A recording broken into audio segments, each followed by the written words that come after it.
Eu definitivamente não esperava que essa série ia ser tão boa.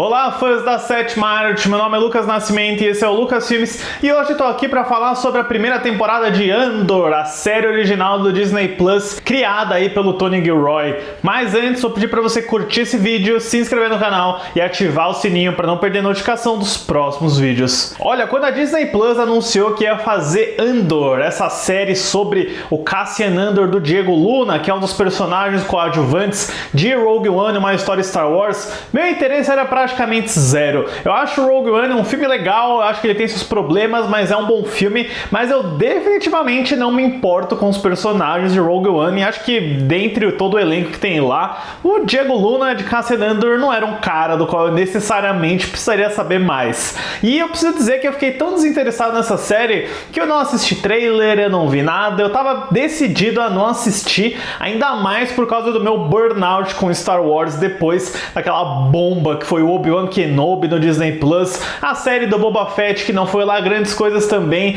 Eu já tava meio tipo assim, nossa, saturado de Star Wars, eu não quero saber. Eu só acabei vendo Andor porque eu recebi um convite da Disney Plus para assistir os 3 primeiros episódios, uma sessão especial, e quando eu terminei de ver esses 3 episódios, eu fiquei de cara no chão, porque eu tava vendo algo ali muito bom. A história da série se passa 5 anos antes dos eventos de Rogue One e acompanha Cassian Andor, vivido por Diego Luna, que viaja pela galáxia procurando por sua irmã perdida. Após se meter numa confusão e acidentalmente matar 2 agentes imperiais, ele passa a ser perseguido por uma divisão de segurança do Império. As ações de Andor também o colocam sobre grande interesse de Luthen, vivido por Stellan Skarsgård, que pretende recrutá-lo para o seu pequeno grupo de rebeldes. Eu preciso dizer que apesar da série se chamar Andor, e convenhamos, né, um título bem fraco, poderia ser Rogue Spice. Eu acho que o Tony Gilroy tem um olhar muito mais macro do que o personagem do Cassian Andor em si. Porque, beleza, ele tem o arco dele, você tem flashback sobre a infância dele, ele tem um desenvolvimento muito bom sobre ser um cara que tá alheio ao conflito, alheio à guerra, pra se tornar alguém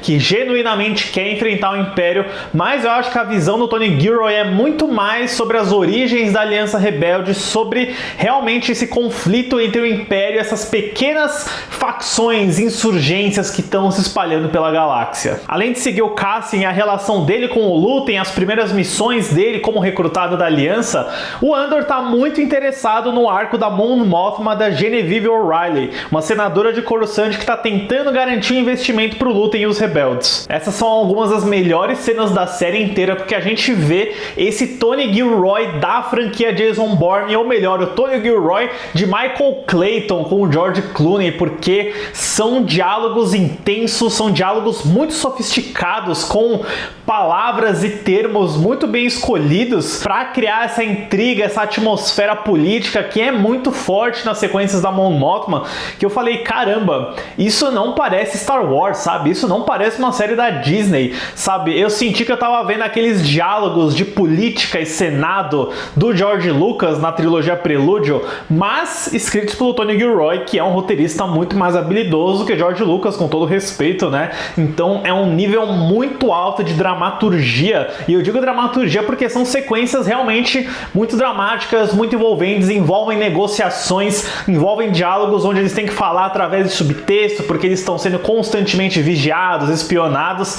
É muito legal, eu nunca imaginei que, né, o lado que todo mundo sempre criticou da trilogia Prelúdio do George Lucas, a política, as negociações, fossem ser tão interessantes, fossem ser eletrizantes como elas são em Andor. E quando eu digo que Andor não parece com nada de Star Wars que veio antes, a gente tem que falar como a franquia teve um certo problema nos últimos anos, e eu acho que isso é inerente para muitas outras obras e franquias, que é esse apego excessivo ao passado. Beleza, no episódio 7 foi divertido ver a nostalgia, ver o fanservice, ver os callbacks para a trilogia original, mas poxa, quase 10 anos disso já começa a ficar muito cansado cansado. Próprio exemplo aí é o Obi-Wan Kenobi, que por algum motivo teve que colocar a Princesa Leia criança na série. Eu acho que o maior acerto de Andor é se desvirtuar completamente da reverência, da cerimônia, da homenagem. Eu acho que Andor não tem nada a ver com a estética, com a música, com o visual, com o tipo de história também que ele tá tentando contar. É muito mais da veia do Tony Gilroy, é um thriller de espionagem, é um thriller político que se desenrola muito bem, que é também muito adulto, muito maduro. Eu não digo adulto no sentido, é violento, é gore, não. É a temática e o tratamento que ele oferece para essa galáxia, para essa franquia, que é sim mais fantasiosa, que a gente acompanhou por mais de 40 anos, mas é um olhar que eu tava querendo ver há muito tempo já. É um tipo de abordagem que ajuda a saga a se renovar, ele oferece algo diferente. Você não tá procurando em Andor as mesmas coisas que você vai ver em Mandalorian, por exemplo, que é uma série que pra mim consegue fazer esse balanço do novo e do passado de uma forma bem diferente, mas muito eficiente. O Andor é efetivamente o Star Wars que cresceu, e eu acho que ele não vai ser pra todo mundo. Eu acho que ele tem sim um ritmo mais devagar, o famoso banho-maria, slow burn, né? Ele é uma série meio lenta, mas se você tiver investido, se você se entregar pra essa dramaturgia do Tony Gilroy, a recompensa é gigantesca. Eu também gosto de como o Andor tem uma estrutura narrativa bem interessante, meio diferente do que a gente está acostumado a ver no streaming, porque ao invés de ser uma história linear dividida nesses 12 episódios, o Tony Gilroy e os roteiristas dele apostam nessa estrutura de blocos de 3 episódios. Então a cada 3 episódios você vai ter meio que uma mini aventura, uma mini questão para ser resolvida. Nesses 3 episódios ela vai ser apresentada, desenvolvida e encerrada, e aí a partir dos próximos 3 episódios você tem uma outra situação. Eu acho que isso ficou muito interessante, e foi quando Andor deixou de ser a melhor série de Star Wars para se tornar uma puta série de ficção científica, quando a gente entrou no arco de Narkina 5, que é a prisão intergaláctica para onde o Cassian Andor é mandado injustamente. Eu acho que mostrando essa prisão futurista que é toda clean, branca, opressora, meio enigmática, o Tony Gilroy tá mirando completamente em George Orwell em 1984, e eu diria que até nos primórdios de George Lucas, porque me lembra bastante o THX 1138, que é o primeiro filme que o George Lucas lançou. Eu acho que ele consegue desenvolver muito bem os personagens, falar efetivamente sobre a opressão, sobre o fascismo do Império, sobre essa ideia de controle, e além disso ele oferece o Andy Serkis como um papel coadjuvante do Kino Loy, que é um prisioneiro mais veterano de Narkina 5, e o cara oferece uma das melhores performances da carreira dele. Eu nunca vi o Andy Serkis tão intenso, tão dramático, pelo menos não em live action, né? E ele rapidamente se transformou num dos pontos altos da série inteira. Eu quero ver Andy Serkis indicado ao Emmy no ano que vem de ator coadjuvante, porque que participação, que papel. Eu acho que quando você chega no arco de Narkina 5 de Andor e não tá envolvido com a série, eu acho que não tem jeito, porque, nossa, caramba, eu senti que eu tava vendo algo muito forte, algo muito bem feito em todos esses 3 episódios da prisão. Quando você descobre o que eles estão construindo na cadeia, aliás, né, nossa, é o único fanservice que Andor faz, mas que baita fanservice bem feito, viu? Sério, Andor é uma série que eu me arrependi de não ter comentado por semana aqui no canal, porque eu acho que cada episódio tem tantos detalhes, tem tantos arcos bacanas para se comentar. Eu gosto muito desse personagem do Cyril, vivido pelo Kyle Soller, que é uma revelação de ator. Ele é praticamente um Kyle MacLachlan mirim, né? Ele é igualzinho ao nosso querido agente Cooper, que ele faz esse personagem que é um segurança bem coxinha, bem obcecado pelo Império. Ele quer fazer parte do Império de verdade. Ele tem um arco muito interessante ao longo da série, tem diálogos muito bem escritos e tem uma fixação por essa agente do Império vivida pela Denise Rogue, que é um outro ponto muito divertido que eu acho que pode ser muito bem explorado na segunda temporada, que já foi confirmada. Vale apontar também que todo o arco dos membros do Império, dos agentes, da intriga de poder e de hierarquia entre os diferentes oficiais é muito bacana de ver, é muito maduro, é muito elegante, que é até meio anacrônico pensar que nesse universo existe o Darth Vader, existe o Imperador Palpatine, que todo esse núcleo muito bem organizado de oficiais, de hierarquia, é dominado por um velho caquético de capuz numa cadeira, né?